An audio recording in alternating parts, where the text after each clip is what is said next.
Quelle posture professionnelle adopter avec son manager, ses collègues ou ses clients? Alors je vous l'accorde, il n'est pas facile de répondre à cette question. Mais pas de panique, je suis justement là pour y répondre. Alors j'ai une question à te poser, quelle posture est-ce qu'on doit adopter vis-à-vis de son manager, de ses collègues ou de ses clients? C'est une question qui est assez longue. En fait, la première posture, moi j'imagine du dynamisme. Ouais. Du dynamisme et faire preuve de curiosité. Montrer qu'on a envie d'apprendre avec ses collègues, avec son manager, avec son tuteur aussi. Ouais. Aller lui poser des questions, aller lui demander quand on est en difficulté, des conseils. Ouais. Et puis après, vis-à-vis de ses clients, c'est être curieux, les questionner, savoir ce dont ils ont besoin pour mieux les accompagner. D'accord, donc en fait vis-à-vis de son manager, on le place presque en tant que coach, c'est ça? On va le challenger un petit peu. Son manager, Ouais. son tuteur aussi, ça peut être son coach qui va suivre le jeune pendant toute son année d'alternance. D'accord, donc ouais, c'est vraiment un lien Oui, c'est un d'égal à égal. c'est un lien en fait. On fait partie d'une équipe dans une agence. Ouais. Donc on est dans la même équipe ou dans la même tribu si tu préfères. Ok, ouais, j'aime Et bien donc ce tu as terme de le tribu. chef de tribu qui est le directeur d'agence. Et puis après, tu as toute l'équipe qui est derrière le chef et qui est avec le chef même. Et donc il est là pour accompagner le jeune. T'as un peu le grand Manitou avec toute sa tribu en fait. C'est ça. J'aime bien l'image, c'est rigolo. Et du coup, vis-à-vis de ses collègues, comment est-ce qu'on se comporte? C'est vrai que tout à l'heure, en échangeant avec des jeunes qui travaillent au sein du groupe, il me disait, il y en a certains avec qui je suis ami, je passe des soirées, je vais sortir en week-end avec eux.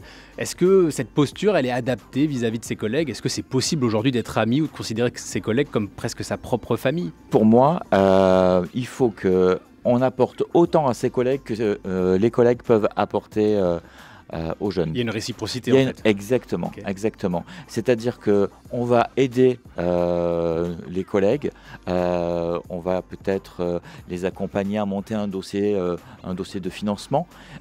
Et puis eux, à côté, ils vont venir et ils vont aider le jeune en disant, ben voilà, peut-être que tu l'as monté comme ça, mais tu aurais dû poser telle et telle question parce que tu aurais pu remplir telle et telle rubrique plus facilement. Et à côté de ça, Guillaume, il faut faire preuve de rigueur.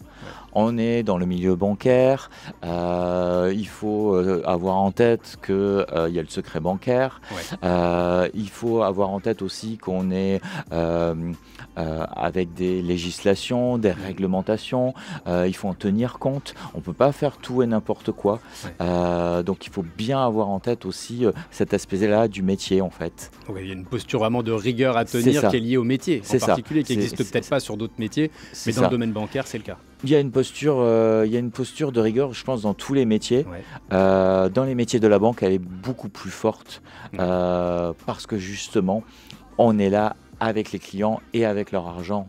Et donc, c'est pas un jeu. Alors on a parlé client, on a parlé argent aussi un petit peu, mais moi je vais surtout s'orienter sur le sujet de la posture vis-à-vis du client. Quelle posture on doit avoir aujourd'hui en tant que professionnel vis-à-vis de ses clients? En fait, les jeunes tout à l'heure l'ont bien dit. En fait, pour moi, la bonne posture, c'est être à leur écoute, les accompagner tout au long de leur vie, tout au long, en tout cas, de leur projet ou dans leur moment de vie, et savoir mettre des barrières.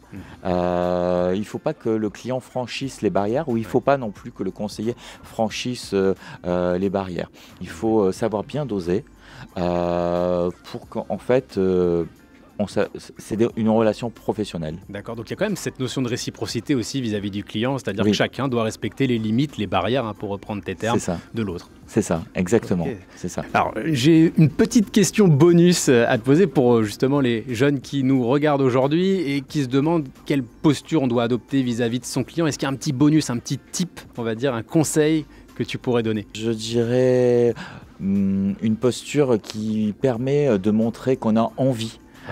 Qu'on a envie d'accompagner son client, qu'on a envie de travailler avec l'équipe dans laquelle on est plongé pour toute son année d'alternance. Bah écoute, merci beaucoup Frédéric, je vais essayer de m'appliquer à moi-même tes bons conseils. Merci à toi Guillaume et reviens quand tu veux. Et ben avec grand plaisir, c'est hyper agréable ici d'ailleurs, j'aime beaucoup. À bientôt. À bientôt.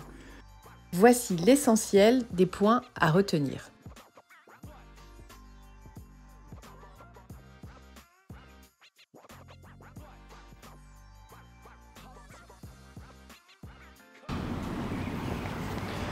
Alors ça nous fait déjà pas mal de bons conseils, j'espère que vous aurez apprécié.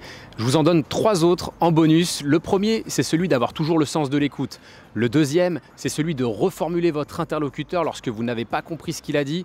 Ça peut vous sauver dans pas mal de situations. Et mon troisième conseil, c'est celui de bien gérer vos émotions, notamment par la respiration. Lorsqu'on est en colère ou lorsqu'on est triste, en entreprise, il faut savoir gérer ça. Voilà, je vous souhaite bon courage et je vous dis à bientôt. Ciao. Et au fait, pour en savoir plus sur les offres de stage, d'alternance et sur le CFA, le campus BPCE, rendez-vous sur recrutement.bpce.fr.